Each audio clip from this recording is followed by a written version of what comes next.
Hello बच्चों, कैसे हो आप लोग? सब बढ़िया। तो आज की क्लास होगी 11th के लिए। एरर्स हम लोग करेंगे। हमने करा था इससे पहले डायमेंशन एनालिसिस। थोड़ा सा टाइम लग गया नई वीडियो आने में, लेकिन अब के बाद बैक टू बैक वीडियोज आएंगी। आज हम लोग देखेंगे मेजरमेंट प्रोसेस और एरर्स के बारे में। मेरा नाम है पवन कापड़ी और बहुत स्वागत है आपका इस यूट्यूब चैनल में। आपने चैनल को करना है सब्सक्राइब और वीडियो को करना है लाइक, ठीक है? और उसके बाद करनी है पढ़ाई। तो स्टार्ट करते हैं आज एरर से। तो सबसे पहले बोलते हैं मेजरमेंट। मेजरमेंट क्या होता है? देखिए, किसी भी चीज को अगर आप मेजर करते हो ना, बेसिकली आप क्या कर रहे हो? आप कर रहे हो बच्चे कंपैरिजन कर रहे हो। क्या कर रहे हो? कंपैरिजन। देखिए कैसे मैं बोल रहा हूं। अगर एक लेंथ है ए बी मेरे पास एक लेंथ है, आपको फाइंड आउट करना है कि कितनी है ये लेंथ। भाई 5 सेंटीमीटर, 10 सेंटीमीटर, 15 सेंटीमीटर, कितनी सेंटीमीटर है? तो मैं क्या करूंगा? स्केल लेके आऊंगा। स्केल से स्केल की लेंथ को इस लेंथ से कंपेयर करूंगा और आंसर लिख दूंगा 15 सेंटीमीटर, 20 सेंटीमीटर, 10 सेंटीमीटर, जितना भी हो। तो मेजरमेंट मैंने इसका किया और इसको क्या किया, किसी दूसरी लेंथ से कंपेयर किया। तो basically measurement is the process of comparison. हमेशा हम कंपेयर करते हैं। क्लियर हुआ?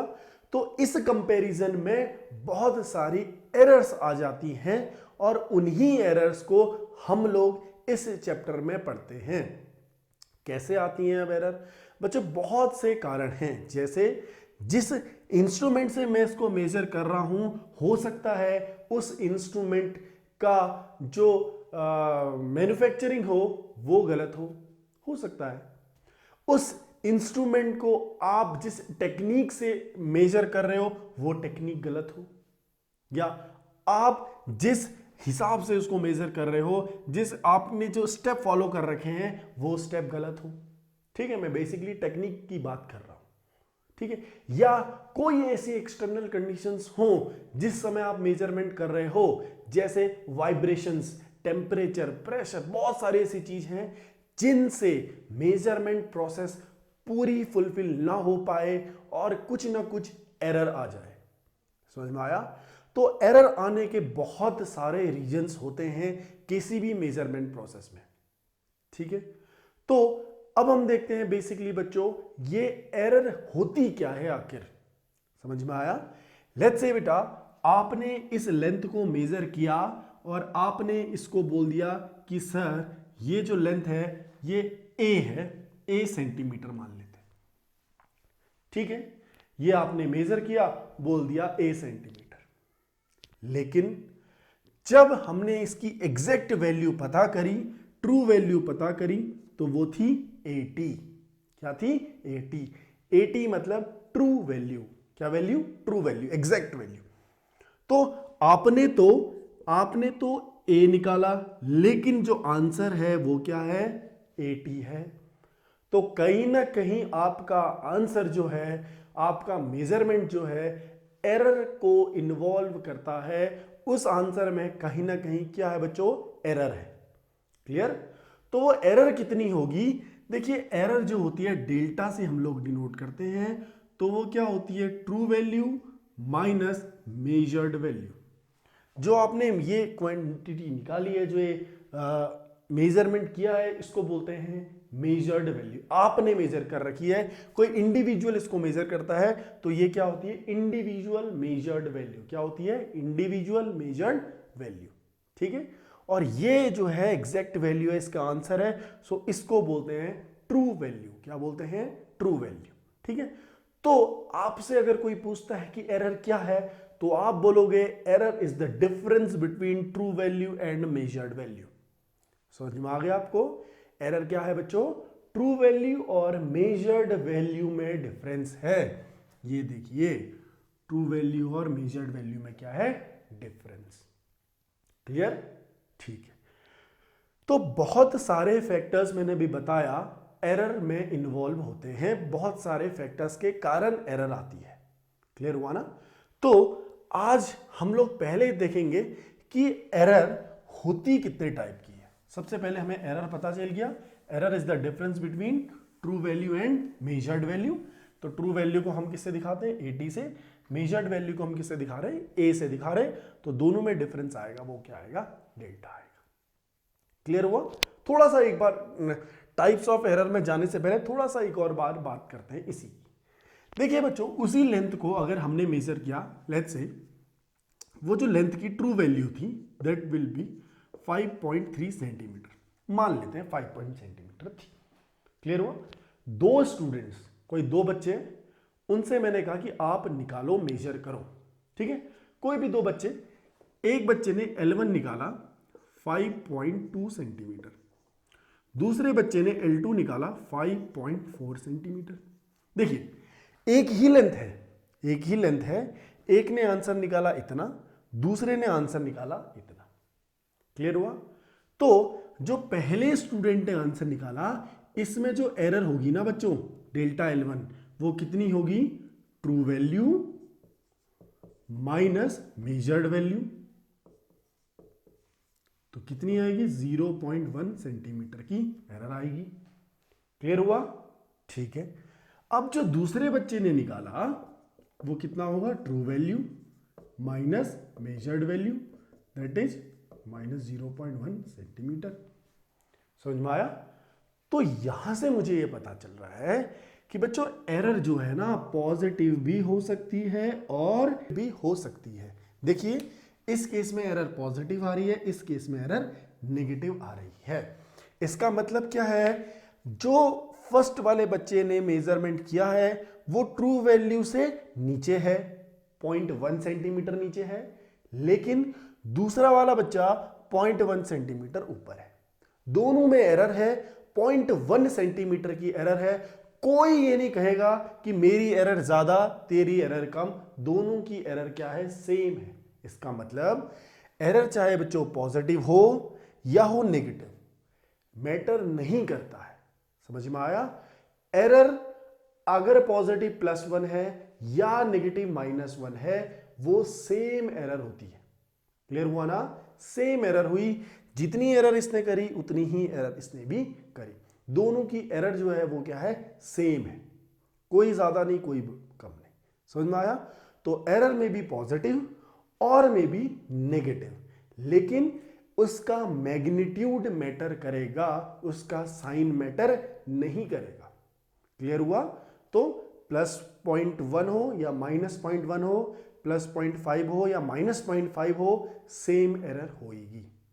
क्लियर। आगे बढ़ते हैं। उसके बाद बच्चों हम देखते हैं कि अगर हमारे पास एरर आ जाती है, क्या आ जाती है, एरर आ जाती है, तो उसको मिनिमाइज भी हम कर सकते हैं। बहुत सारे ऐसे मेथड हैं जिन मेथडों से हम एरर को क्या कर सकते हैं, मिनिमाइज। तो एरर बेसिकली या तो मेजरमेंट में आती है, अगर मैं किसी को मेजर कर रहा हूं डायरेक्टली तो मेजरमेंट में एरर आती है, या कोई कैलकुलेशन में कैलकुलेट करने में भी एरर आती है। क्लियर हुआ। तो दो तरीके से एरर आ सकती है, या तो मेजरमेंट में आएगी या कैलकुलेशन में आएगी। एरर को मिनिमाइज किया जा सकता है।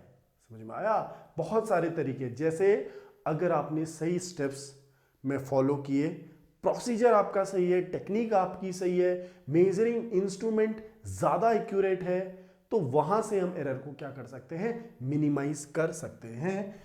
फिलहाल हम लोग देखेंगे कि एरर के टाइप्स क्या होते हैं, कितने टाइप की एरर होती है। बेसिकली बच्चों दो टाइप की हम लोग एरर पढ़ते हैं। एक होती है सिस्टमैटिक एरर। तो बच्चों सिस्टमैटिक एरर क्या एरर होती है। सिस्टमैटिक एरर का मतलब ऐसी एरर जो एक सिस्टम को फॉलो करती है। किसको फॉलो, सिस्टम को फॉलो। अब क्या सिस्टम बच्चों, ऐसी एरर जो बार बार पॉजिटिव ही आते रहे, कभी नेगेटिव ना आए, या बार बार नेगेटिव ही आते रहे, पॉजिटिव ना आए। समझ में आया। कैसे, अगर आपने 4 वैल्यू मेजर करी, A1, A2, A3, A4, 4 बार मेजरमेंट किया, और जितनी A1 में एरर आई, A2 में एरर, A3 में एरर, A4 में एरर, ये सारी एरर या तो पॉजिटिव आई या सारी एरर नेगेटिव आई। तो ऐसी जो एरर्स होती हैं उनको बोला जाता है सिस्टमेटिक एरर। समझ में आया? अगर यहां पर ये इसमें एरर पॉजिटिव आ रही है, इसमें नेगेटिव आ रही है, फिर पॉजिटिव आ रही है, फिर इसमें भी पॉजिटिव आ रही है, तो ये वाली एरर जो होती है ये सिस्टमेटिक नहीं होती।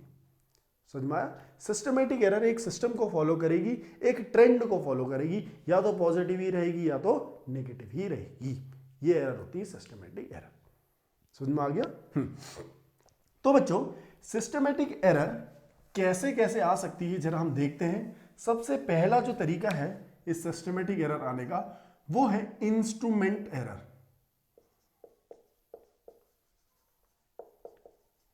Instrumentation error.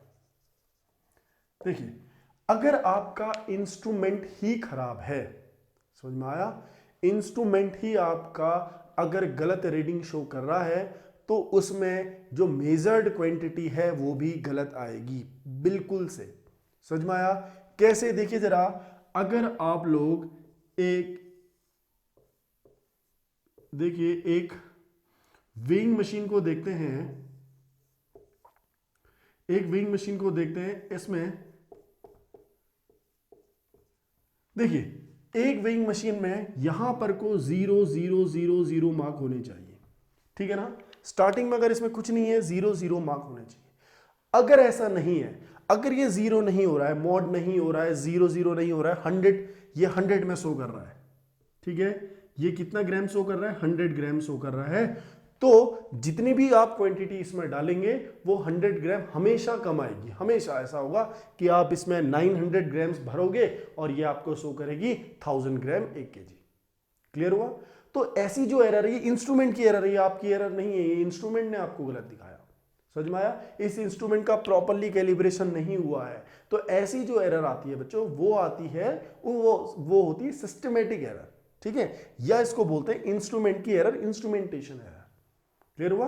बहुत सारे इंस्ट्रूमेंट में ये एरर होती है जहां पर को हम इंस्ट्रूमेंट को प्रॉपरली हम लोग इसकी कैलिब्रेशन नहीं कर पाते या प्रॉपरली हम इंस्ट्रूमेंट को यूज नहीं कर पाते। क्लियर हुआ? तो वहां पर को जो एरर आएगी that is known as instrumentation error. Clear? दूसरी जो एरर आती है बच्चों इसमें, इसको बोलते हैं least count error. Least count error. अभी लीस्ट काउंट एरर क्या है देखिए जरा। एक मेजरिंग इंस्ट्रूमेंट आपका कितना मिनिमम वैल्यू मेजर करता है उसको बोलते हैं लीस्ट काउंट। समझ में आया? कैसे? जरा देखिए, ये मेरे पास एक मीटर स्केल है, एक स्केल है, सबके पास होता है। तो इस स्केल से मैं मिनिमम वैल्यू कितनी मेजर कर सकता हूं? 1 मिलीमीटर, या मैं बोल सकता हूं 1/10 सेंटीमीटर, ठीक है ना? क्योंकि एक सेंटीमीटर में 10 मिलीमीटर होता है, तो मिनिमम वैल्यू कितनी मेजर कर सकता हूं मैं? 1/10 सेंटीमीटर इस स्केल से। तो इसका लीस्ट काउंट कितना हुआ बच्चों? इसका लीस्ट काउंट हुआ 1/10 सेंटीमीटर। क्लियर? ऐसे ही बहुत सारे हमारे पास इंस्ट्रूमेंट आते हैं, उनमें से कुछ इंस्ट्रूमेंट हैं जैसे हम बोलते हैं वर्नियर कैलिपर। ये बच्चों वर्नियर कैलिपर है, मैंने पहले भी शो किया था, ये वर्नियर कैलिपर है, ठीक है ना? इंटरनल डायमीटर भी मेजर हो सकता है इसका पीछे वाले जॉ से, ठीक है? एक्सटर्नल हम लेंथ भी मेजर कर सकते हैं इन जॉ से, ठीक है? इसके हमारे सिलेबस में न्यूमेरिकल हैं, कंपटीशन में आते हैं, सीबीएसई में कम पूछे जाते हैं बट कंपटीशन में आते हैं। हम लोग जरूर से इसके न्यूमेरिकल हम करने वाले हैं। सो वहां पर को मैं ज्यादा इसके बारे में अच्छे से बताऊंगा आपको। क्लियर है? तभी मैंने ला के रखा है। तो इस वर्नियर कैलिपर का लीस्ट काउंट जो होता है बच्चों वो होता है 1/100 सेंटीमीटर। वर्नियर कैलिपर, ये हुआ मीटर स्केल। समझ में आया? तो वर्नियर कैलिपर और मीटर स्केल का लीस्ट काउंट आपको पता चला। ऐसे ही एक और इंस्ट्रूमेंट होता है जिससे हम बहुत सारी थिकनेस मेजर करते हैं, इसको बोलते हैं स्क्रू गेज। स्क्रू गॉज भी बोलते हैं बहुत लोग। स्क्रू गेज एक प्रॉपर वर्ड है इसका। तो स्क्रू गेज का जो लीस्ट काउंट होता है बच्चों वो होता है 1/1000 सेंटीमीटर। ये होता है स्क्रू गेज का लीस्ट काउंट। क्लियर हुआ? तो इसका मतलब क्या है ना, अगर मैं एक ऐसी कैलकुलेशन करूं जहां पर को मुझे ये चाहिए, वर्नियर कैलिपर चाहिए लेकिन मैं वर्नियर कैलिपर की हेल्प नहीं ले रहा हूं, मैं ले रहा हूं मीटर स्केल से कर रहा हूं। मतलब कहने का मतलब क्या है, देखिए 1 मिलीमीटर को तो मेरा मीटर स्केल, इसका मतलब होता है 1 मिलीमीटर। 1 मिलीमीटर तो मेरा मीटर स्केल मेजर कर लेगा, लेकिन 0.5 मिलीमीटर मेजर कर पाएगा? नहीं कर पाएगा। 0.1 मिलीमीटर मेजर कर पाएगा? नहीं कर पाएगा। समझ में आया? क्योंकि उसका लीस्ट काउंट, मिनिमम जो काउंट है वो है 1 मिलीमीटर। लेकिन वर्नियर कैलिपर ये काम कर सकता है। ठीक है, अगर ऐसा काम कहीं पर जहां पर को 1 मिलीमीटर से कम हमने मेजरमेंट करना है, वहां पर को अगर मैं मीटर स्केल यूज करूं तो वहां पर को डेफिनेट है कि मेरे कैलकुलेशन में, मेरे मेजरमेंट में क्या एरर आनी है। लेकिन अगर मैं वर्नियर कैलिपर यूज करता हूं वहां पर को तो एरर क्या हो जाएगी? कम हो जाएगी। समझ में आया? ऐसे ही जहां पर को जिस कैलकुलेशन में मुझे स्क्रू गेज की जरूरत है, उसमें अगर मैं वर्नियर कैलिपर यूज करूंगा तो वहां पर भी क्या आनी है? एरर आनी है, क्योंकि उस क्वांटिटी को वर्नियर कैलिपर मेजर नहीं कर पाएगा, क्योंकि उसका लीस्ट काउंट उतना नहीं। क्लियर हुआ? जो लीस्ट काउंट के कारण जो एरर आती है उसको बोलते हैं लीस्ट काउंट एरर। ठीक है, समझ में आया लीस्ट काउंट एरर क्या होती है? ठीक है। इसके बाद बच्चों और टाइप की भी एरर आती है, जिसमें हम बोलते हैं कि हमारे तरफ से कोई मिस्टेक हो गई है, पर्सनल एरर या ह्यूमन एरर। देखिए ह्यूमन एरर बहुत बार सिस्टमेटिक भी होती है और बहुत बार रैंडम भी होती है। ठीक है ना, रैंडम भी हो सकती है और सिस्टमेटिक भी हो सकती है। कौन सी? Human error. तो फिलहाल हम इसको इंक्लूड नहीं करेंगे, दोनों बोल सकते हैं, बहुत बार सिस्टमेटिक भी, बहुत बार रैंडम भी। लेकिन अगर हम कोई ऐसा मेजरमेंट कर रहे हैं जहां पर को हमें कुछ स्टेप्स फॉलो करने हैं, वहां पर को अगर हम एक्सपेरिमेंटल प्रोसीजर फॉलो ना करें, ठीक है, तो मैं यहां पर लिख देता हूं सी पॉइंट में, ये एक्सपेरिमेंटल अगर प्रोसीजर, कोई ऐसा प्रोसीजर है जो हमने फॉलो करना है। सपोज फॉर एग्जांपल मैं आपको बताता हूं कि हमने किसी चीज का वेट मेजर करना है। मान लेते हैं कोई सैंड लेके आया, सैंड, ठीक है, सैंड का हमने वेट मेजर करना है। तो मैं सैंड लेके आया, बट वो सैंड में मॉइस्चर कंटेंट था, मतलब वाटर भी इन्वॉल्व था, तो डेफिनेट है कि इसका वेट क्या आएगा? ज्यादा आएगा। ठीक है, तो करेक्ट प्रोसीजर क्या है कि पहले आप सैंड को ड्राई कीजिए, उसका वाटर एवोपरेट कीजिए, उसके बाद उसका मेजरमेंट कीजिए। ये करेक्ट प्रोसीजर है। अगर मैं प्रोसीजर फॉलो नहीं करता हूं तो मेरे कैलकुलेशन में क्या आएगी? एरर आएगी। सो इसी को कहते हैं प्रोसीजरल एरर, या जो भी हम टेक्निक, जो है हमारी एक्सपेरिमेंटल टेक्निक है, उसमें गलती होना। ये सब के सब किस में आएंगे? सिस्टमेटिक एरर में आएंगे। क्लियर? समझ में आ गया? तो ये होती है सिस्टमेटिक एरर्स। इसके बाद हम देखेंगे बच्चों सेकेंड टाइप की एरर जो होती है एक्सपेरिमेंटल टेक्निक एरर। ठीक है, इसके बाद जो बच्चों हमारी एरर होती है वो रैंडम एरर होती है। अब रैंडम एरर कैसे होती है? देखिए रैंडम एरर क्या होती है, कभी भी पॉजिटिव आ सकती है, कभी भी नेगेटिव आ सकती है, इसका कोई फिक्स नहीं है, कोई एक पैटर्न नहीं है इसका। समझ में आया? कैसे होती है एरर? बहुत बार ह्यूमन एरर भी इन्वॉल्व होती है इस रैंडम एरर में। ठीक है, हमने कुछ लिखना था लेकिन लिख दिया कुछ, केयरलेसनेस बिहेवियर होता है जो एक्सपेरिमेंट करता है उसका, तो ऐसी एरर आ सकती है।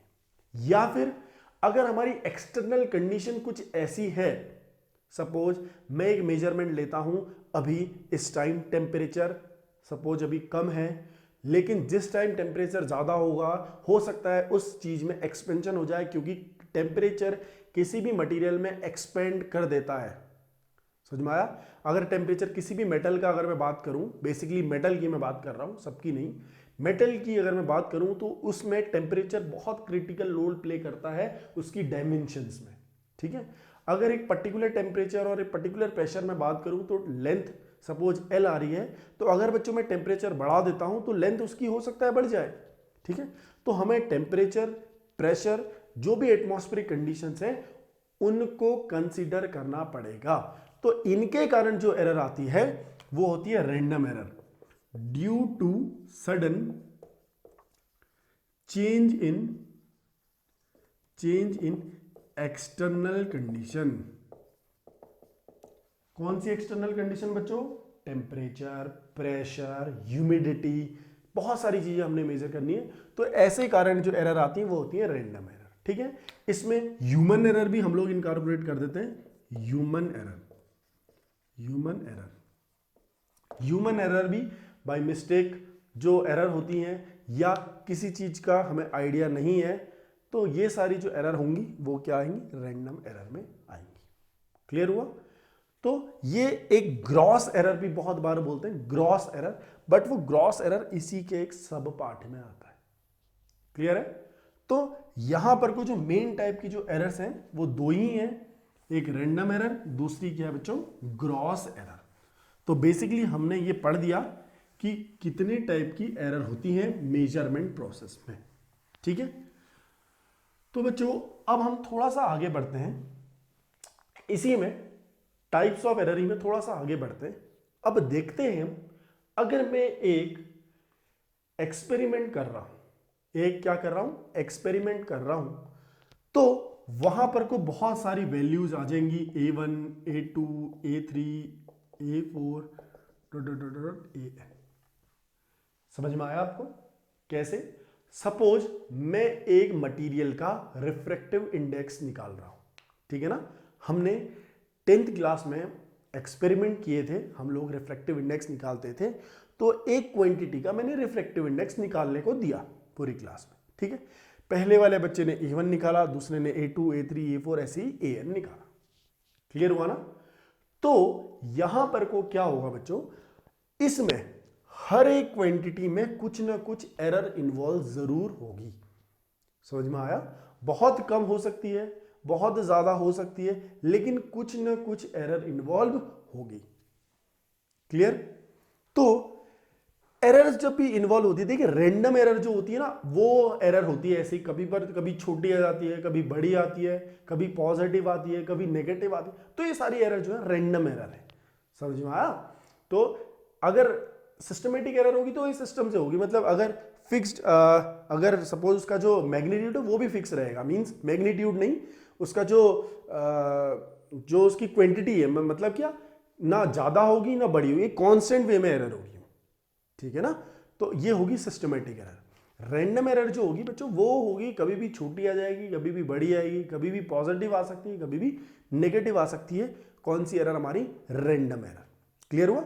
सो अगर मैंने एक क्वांटिटी को मेजर किया, मान लेते हैं रिफ्रैक्टिव इंडेक्स मेजर किया, और उनकी values A1, A2, A3, A4, A5 ऐसे आई। क्लियर है ना?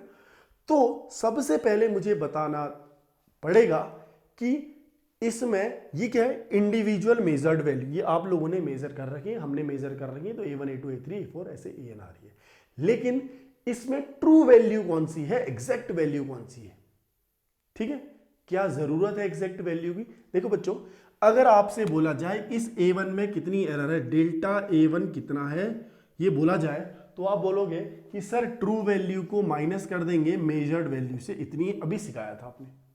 ठीक है, ऐसे ही डेल्टा A2 कितना है, true value minus measured value, ये आपने सिखाया था अभी। लेकिन इस केस में जहां पर हमने एक्सपेरिमेंट करके इतनी वैल्यूज फाइंड आउट करी है ना, ट्रू वैल्यू कौन सी लें भाई, A1 लें, A2 लें, A3 लें या A4 लें, कौन सी लें?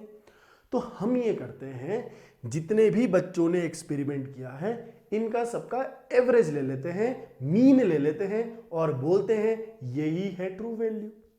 समझ में आया? तो इन सबका मैं अगर मीन ले लूंगा, ए मीन, तो उसी को बोलेंगे क्या है, ये ट्रू वैल्यू है। और मीन होगा कितना बच्चों, A1 plus A2 plus A3 plus dot dot dot AN divided by N। ये हो गई ट्रू वैल्यू हमारी। समझ में आया? तो ये ट्रू वैल्यू हो गई। तो अच्छा, इसको लिखेंगे कैसे? देखिए, मीन वैल्यू या ट्रू वैल्यू लिखेंगे कैसे? Summation AI is equal to 1 से लेकर N तक, और ये N बच्चों बाहर आ जाएगा 1/N, ऐसे लिख देते हैं इसको।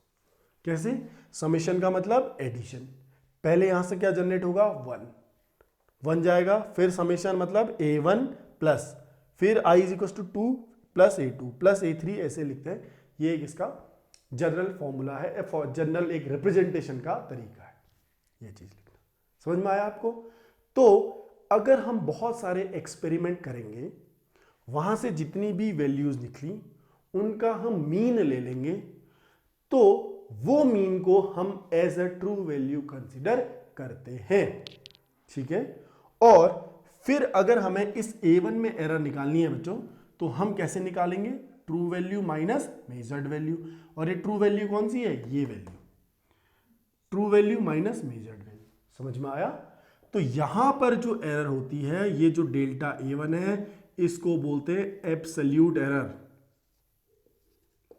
Absolute error, error in A1। ये क्या है बच्चों, एब्सोल्यूट एरर इन A2। समझ में आया।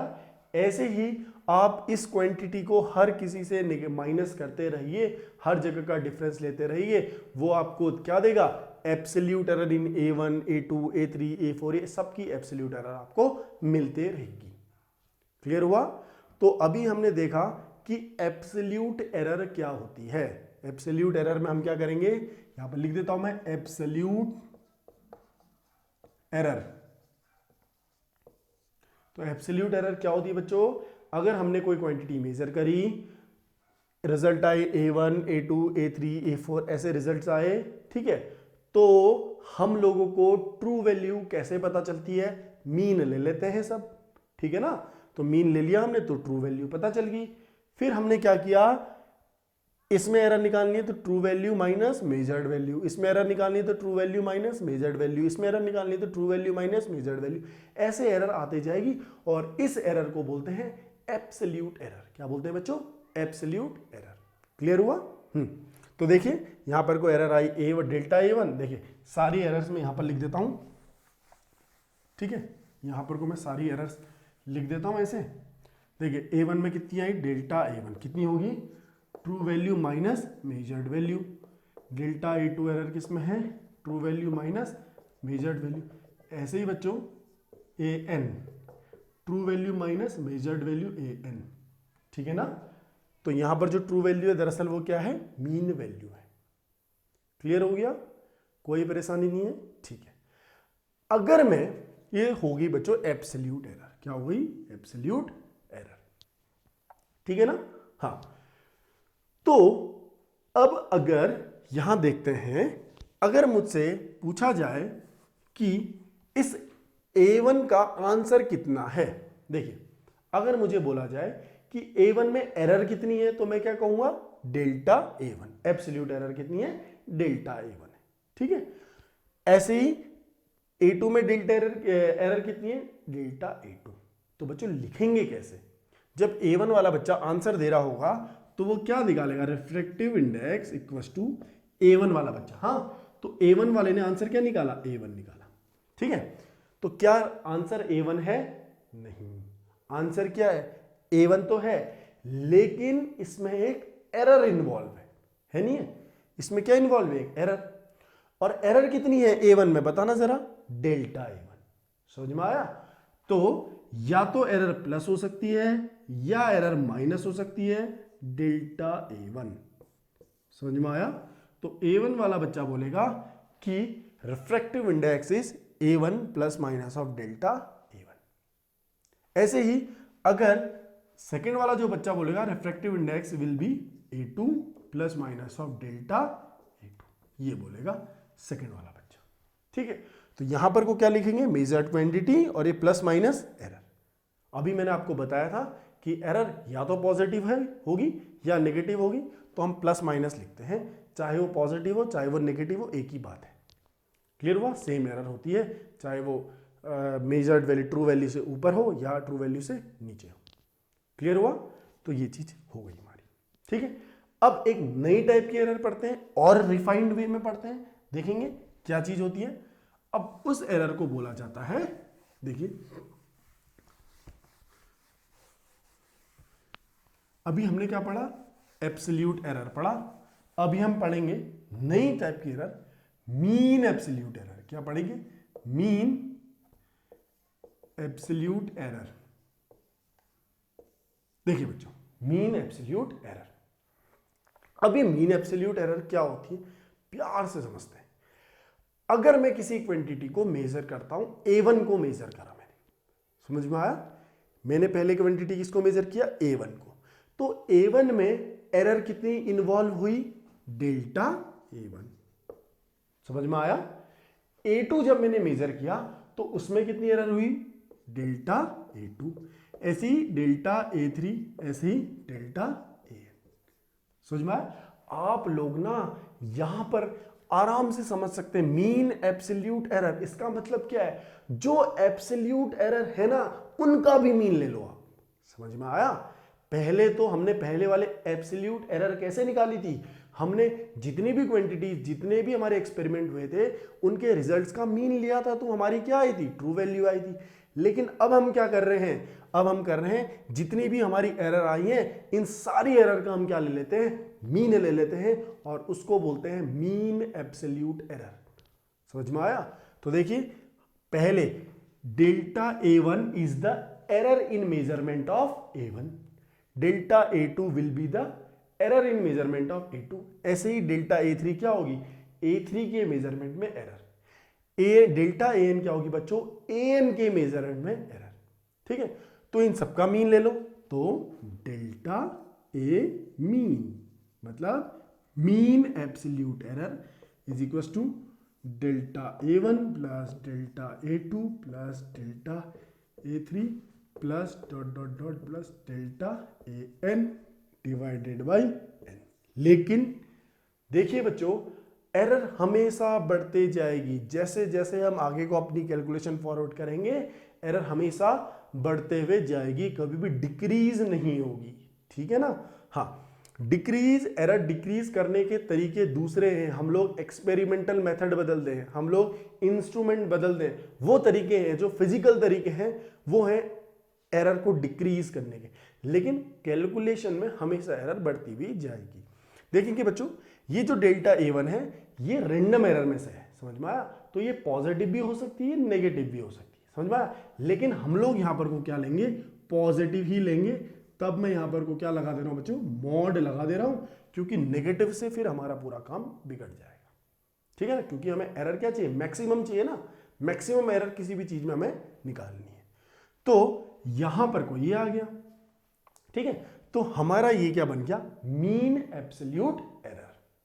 ठीक है, तो आप इसको इन जनरल टर्म में कैसे लेंगे, delta A mean will be equal to 1/n। देखिए बच्चे summation I is equal to 1 to n delta AI। समझ में आया।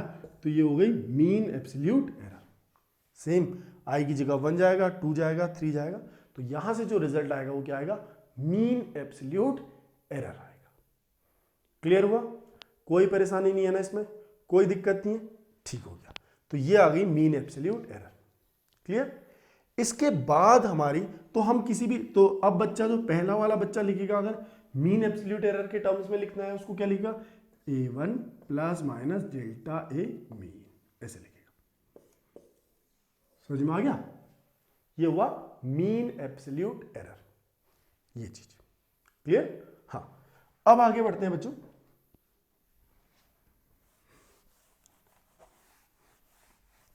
लेकिन अगर हम बोलेंगे कि पूरे जो कैलकुलेशन, पूरा जो एक्सपेरिमेंट किया उससे हमारा रिफ्रैक्टिव इंडेक्स तो एक ही होगा ना, तो रिफ्रैक्टिव इंडेक्स कितना हुआ, तो refractive index will be A mean plus minus delta A mean, ये हुआ हमारा रिफ्रैक्टिव इंडेक्स। समझ में आया, ये हुआ अब हमारा रिफ्रैक्टिव इंडेक्स, जो पूरे एक्सपेरिमेंट का जो ट्रू वैल्यू या रिफ्रैक्टिव इंडेक्स जो एग्जैक्ट वैल्यू है वो इतनी आएगी। ठीक है ना, हमने एरर का भी यहां पर क्या कर दिया बच्चों, मीन कर दिया। क्लियर हुआ। अब बढ़ते हैं आगे। अब थोड़ा सा आगे बढ़ते हैं और एक बहुत इंपॉर्टेंट एरर जो कि बहुत बार पूछी जाती है उसको हम लोग कवर करते हैं, और इसका नाम है रिलेटिव एरर। Relative error. तो बच्चों आपको अगर रिलेटिव एरर निकालनी है ना, तो आप सिंपल क्या कीजिए, रिलेटिव एरर जो होती है, एब्सोल्यूट एरर, किसी भी क्वांटिटी में जो रिलेटिव एरर होती है ना वो क्या होती है, absolute error divided by value. समझ में आया। आपने कोई भी मेजरमेंट करी, ये होगी रिलेटिव एरर। रिलेटिव एरर या इसको बोलते हैं बच्चों फ्रैक्शनल एरर। Fractional error. थोड़ा सा हम लोग थ्योरी थोड़ा फास्ट कर रहे हैं, न्यूमेरिकल से बहुत ज़्यादा टाइम देंगे, बहुत अच्छे लेवल के न्यूमेरिकल्स हम लोग करने वाले हैं। देखिए रिलेटिव एरर क्या होगी, आपने जो ये है एब्सोल्यूट एरर और उसकी जो वैल्यू है, ट्रू वैल्यू है, जो मेजर्ड वैल्यू है, उन दोनों को अगर हमने डिवाइड कर दिया तो यहां से निकल के जो एरर आती है उसको कहते हैं बच्चों रिलेटिव एरर। ठीक है, इसके बाद percentage error. Percentage error, percentage error होती है बच्चों रिलेटिव एरर में अगर मैं 100 से मल्टीप्लाई कर देता हूं, इसका परसेंटेज निकाल देता हूं, तो ये क्या हो जाती है परसेंटेज एरर। ठीक है, percentage error measurement of A. Clear हुआ?